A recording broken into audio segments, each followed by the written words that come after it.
নমস্কার প্রিয় দর্শক বন্ধুরা, কেমন আছেন প্রত্যেকে? আশা করছি ঈশ্বরের কৃপায় প্রত্যেকে আপনারা সুস্থ আছেন, ভালো আছেন। বন্ধু, আজকের ভিডিওতে আমরা আলোচনা করব এস নামের মানুষদের ভাগ্যচক্রের কিছু গুরুত্বপূর্ণ বিশেষ দিক। 4 জন ব্যক্তির থেকে সর্বদা এস নামের মানুষের দূরত্ব বজায় করে থাকা উচিত।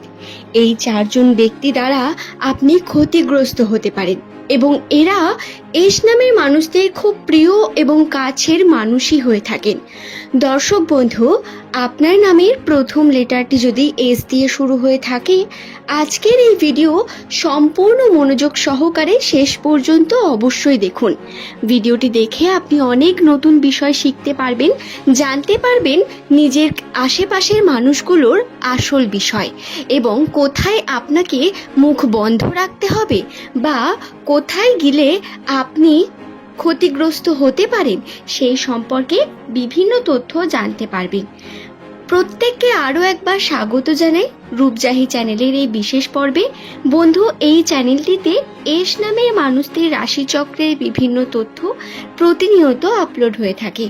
কর্ম অবস্থান বা কর্মের ক্ষেত্রে আপনার উন্নতি, আপনার পারিবারিক সমস্যা, প্রত্যেকটি বিষয়কে নিয়েই আলোচিত হয় এই চ্যানেলে। তবে আজকের মূল টপিক এস নামের মানুষদের 4 জন শত্রুকে নিয়ে। এই 4 জন মানুষের থেকে আপনাদের দূরে থাকার প্রয়োজনীয়তা রয়েছে অনেক বেশি। সেই সম্পর্কে বিস্তারিত জানানোর চেষ্টা করব। তাহলে চলুন বন্ধু, শুরু করা যাক ভিডিওর মূল পর্ব। তার আগে অনুরোধ, চ্যানেলটিকে সাবস্ক্রাইব করে নেবেন এবং নিজের কমেন্ট সেকশনে অবশ্যই আপনার শুভ নামটি কমেন্ট করে জানাবেন। এস হলো ইংরেজি বর্ণমালার 19তম লেটার, যার সংখ্যাতত্ত্বের মান হলো 1। এই 1 হলো আপনাদের শুভ নাম্বার। দর্শক বন্ধু, আপনার নামের প্রথম লেটারটি যদি এস দিয়ে শুরু হয়, আপনি আপনার জীবনে বহু ঘাত প্রতিঘাত খুব কম বয়সের মধ্যেই দেখতে পাবেন। আপনার জীবনের এক্সপিরিয়েন্স অন্যদের তুলনায় অনেক অংশে আলাদা। এস নামের মানুষেরা তাদের প্রথম জীবনের ক্ষেত্রে বহু স্ট্রাগল করেন এবং পরবর্তীকালে গিয়ে এরা অনেক বেটার পজিশনে দাঁড়ান। তবে ভাগ্য এদের এমনভাবে সর্বদা চালনা করেন, বারবার বাধা বিপত্তি সমস্যা আসতে থাকে। কর্মক্ষেত্রে এরা এমন কোনো কর্মকে বেছে নেন যার কারণে এরা জীবনে স্যাটিসফাই খুব কম হন এবং পরিশ্রম করে চলেন প্রতিনিয়ত। হ্যাঁ, এস নামের মানুষেরা বহুত পরিশ্রমী।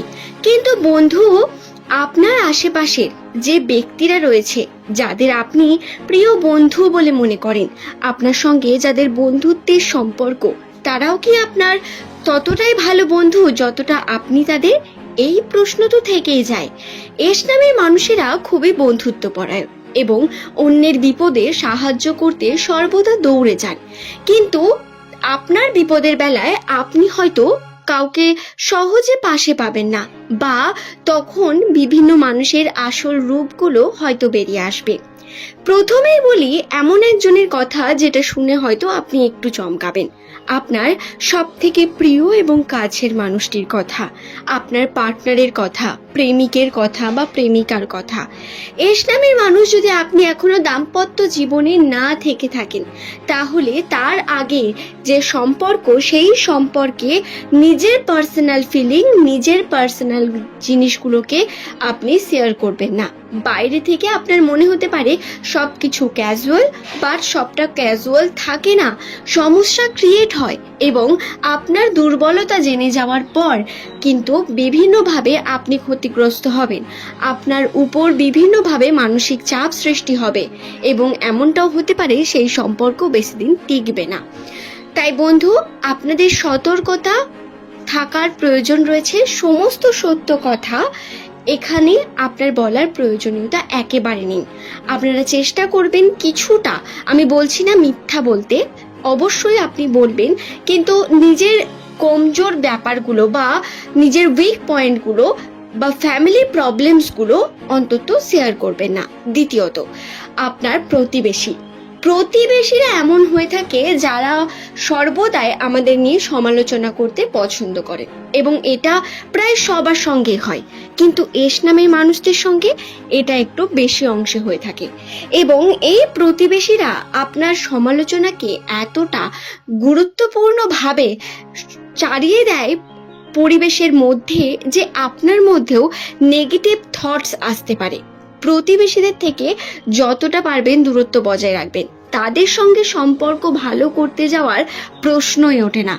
এছাড়াও আপনার যে প্রিয় আত্মীয় রয়েছে, আত্মীয়রা আমাদের ভালো চায়, আমাদের বাড়িতে আসে, আমাদের সঙ্গে ভালো কথা বলে, হতে পারে তারা হয়তো আমাদের শুভ চিন্তা করে, কিন্তু এই আত্মীয়রাই আপনার পিছনে গিয়ে বহু রকম সমালোচনা করবে। এস নামের মানুষদের জন্য আত্মীয় অর্থাৎ তাদের কাজিনদের থেকেও দূরে থাকার প্রয়োজনীয়তা রয়েছে। আপনি যদি বিশ্বাস করে নিজের কাজিনদেরও কোনো কিছু শেয়ার করেন, তাহলে সেও কিন্তু বিশ্বাস ভাঙবে, এবং আপনার আত্মীয়র বাড়িতে হয়তো আপনার ইমেজ খারাপ হবে। তাই কোনো রকম বিশ্বাস করে কোনো আত্মীয়কে নিজের প্ল্যানিং বা নিজের জীবনের কোনো গুরুত্বপূর্ণ অধ্যায় বলবেন না, এমনকি নিজের কাজিনকেও বলবেন না। এটা গুরুত্বপূর্ণ আপনার জন্য। এছাড়াও যার কথা বলবো সেটা হলো আপনার অফিস কালিগ বা আপনার প্রিয় বন্ধু হতে পারে সে আপনার কর্মক্ষেত্রে যুক্ত, যাকে আপনি সব থেকে বেশি ভরসা করেন, বিপদে যাকে সব থেকে আগে পান, সেই ব্যক্তিও কিন্তু আপনার সঙ্গে প্রতারণা করতে পারে। আপনাকে মাথায় রাখতে হবে, সামনে দেখানো এবং মন থেকে ভাবা দুটো আলাদা, এবং এই বিষয়টা যত তাড়াতাড়ি আপনি বুঝে যাবেন তত তাড়াতাড়ি আপনার জন্য মঙ্গল। এস নামের মানুষদের জন্য বলি, আপনারা যাদের বিপদে সর্বদা থাকেন তারা হয়তো কিছুটা হলেও আপনার কাছে আসবে আপনার বিপদে, কিন্তু সেটা মন থেকে হবে না। বেশিরভাগ ক্ষেত্রেই আপনাদের সর্বদা চেষ্টা করতে হবে আপনার যে প্রিয় বন্ধু বা অফিস কালিগ তার থেকে নিজের প্ল্যানিংগুলোকে দূরে রাখার। আপনি ফিউচারে কি করতে চলেছেন, আপনার ফিউচার প্ল্যানিং কি, কোথা থেকে আপনি উন্নতি করবেন, টাকা পয়সা বাড়ি গাড়ি নির্মাণের যে পদ্ধতি, সেই বিষয়গুলো নিয়ে খুব বেশি ডিসকাশন বা নিজের মধ্যকার প্ল্যানিংটা জানানোর কোনো প্রয়োজন নেই। কিছু অংশে গোপনীয়তা আপনার জন্য প্রয়োজন। তো বন্ধু, আমি 4টে মানুষের কথা বললাম, আপনার প্রিয় বন্ধুদের থেকে, আপনার প্রিয় সব থেকে কাছের পার্টনারের থেকে। অবভিয়াসলি এগুলো একটু শুনতে অকওয়ার্ড লাগলেও বিষয়গুলো সত্য এবং পরীক্ষিত, প্রমাণিত। আপনার প্রতিবেশী, আপনার প্রিয় কাজিন অথবা আত্মীয়, এদের থেকে দূরত্ব বজায় রাখার প্রয়োজনীয়তা আপনার জীবনে অনেক বেশি। আশা করছি ভিডিওটি আমি আপনাদের বোঝাতে পারলাম। দর্শক বন্ধু, ভিডিওটি যদি আপনাদের ভালো লেগে থাকে একটি লাইক করে চ্যানেলটিকে সাবস্ক্রাইব করবেন, এবং আপনি কি আমার সঙ্গে একমত তা